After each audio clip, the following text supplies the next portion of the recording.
Chapter 7 The Tower of Time. Now, this chapter talks about a vision I had which didn't take place on Earth. This happens a lot of times to many people when they start thinking from imagination. That's also what I say at the beginning of the chapter. So, in case you're wondering what the hell is he talking about, this sounds kind of crazy or bizarre.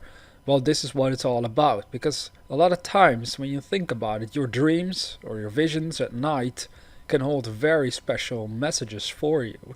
But we don't always feel able to sort of decipher what the dream meant. But sometimes you wake up and you realize this dream meant something. And this dream, specifically called the Tower of Time, meant something for me.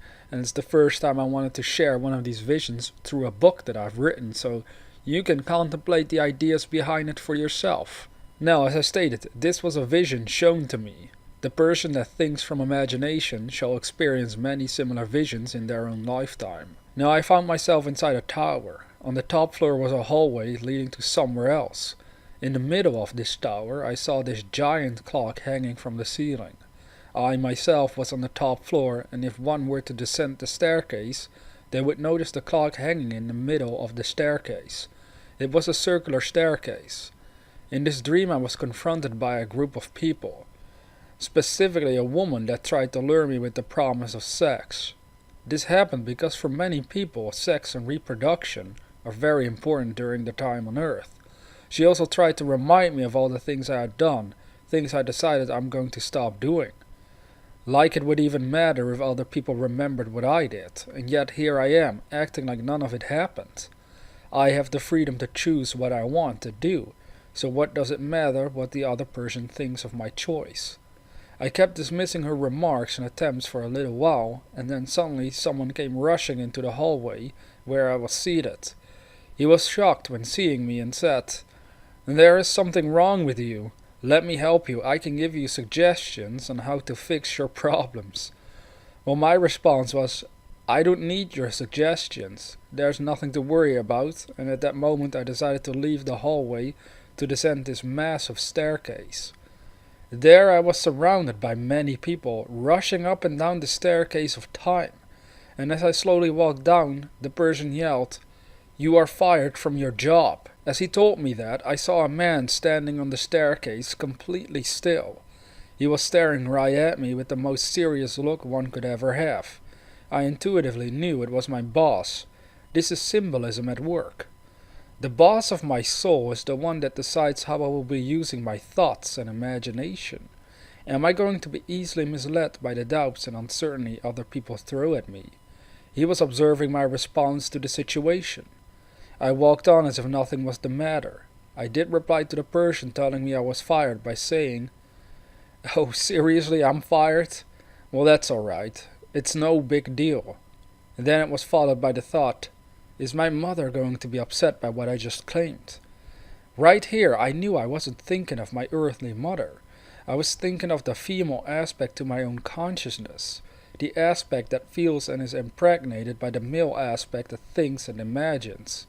It is once we entertain new ideas and visions, we start to get in conflict with our own emotional self. We have a tendency to worry, or worse, to become scared, because this pushes us beyond our comfort zone. This tells me a lot about the female aspect of our own consciousness and what takes place inside of us. Before I woke up from the dream, I told the person, "I remember you put in a good word for me, so I could get the job. I can understand why you're upset, since it might seem all was for nothing. But don't worry, wonderful things are about to happen." This dream is trying to remind me about the importance our own emotions play in achieving our goals.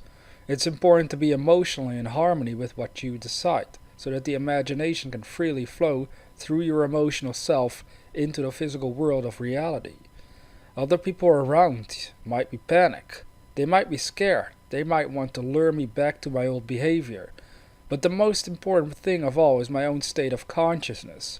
Am I in harmony with the decisions I make for myself? I saw humanity rushing up and down the stairs. They aren't driven by freedom, but are driven by the illusion of time. Once we awaken and become aware of our inner selves and observe deeper aspects of our own minds, we will discover that time and space doesn't exist. Everyone in this dream was driven by time, stress, and despair. while I was the only one in that dream that thought, I will have no part in this. Instead, I am led by a vision. So calmly I descended the stairs towards the beginning of my dream. If I can remember the starting point of my dreams, the emotional state, then I can determine the results in my life by exercising my own inner being.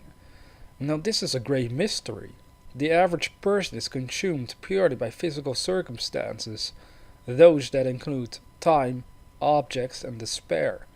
They are not aware of the invisible cause that determines the results in their lives. Now the quality of our own lives is not influenced by the physical aspects, but in our ignorance we give away all our powers to the physical and are not aware of the power within us that can change and create the physical circumstances of our lives. We feel in despair because we believe we're running out of time. We don't have enough money, we don't have the resources, etc. When all this time none of this matters as long as we operate from the inside out. We can decide the sort of world we'll be living in. So, are we giving away our power to the physical world? Or are we placing our attention on our own minds, so we consciously create circumstances and drastically improve the quality of our lives? Now that was the vision, and it holds some very interesting key aspects, especially about the female and male aspect to our consciousness. It's just another way to symbolically describe the conscious and subconscious parts of your own mind. As I stated, the male part is the conscious mind, which impregnates the subconscious mind, your feeling mind, and that is called the female mind. So think about it. If you think about something, if you feel it, well then you're going to act upon it, because then the conscious and subconscious mind are working in harmony.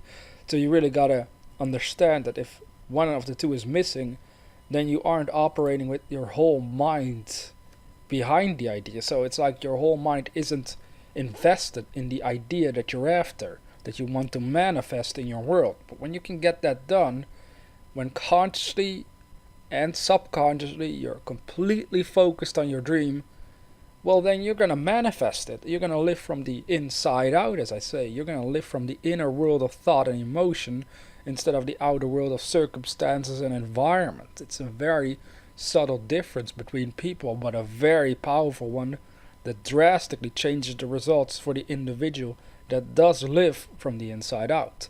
And that is exactly where you're going by studying these ideas. You're becoming aware of this inner world. You're becoming aware of these inner powers, that they actually exist within you. And now it's up to you to do something with it now that you're becoming aware of it.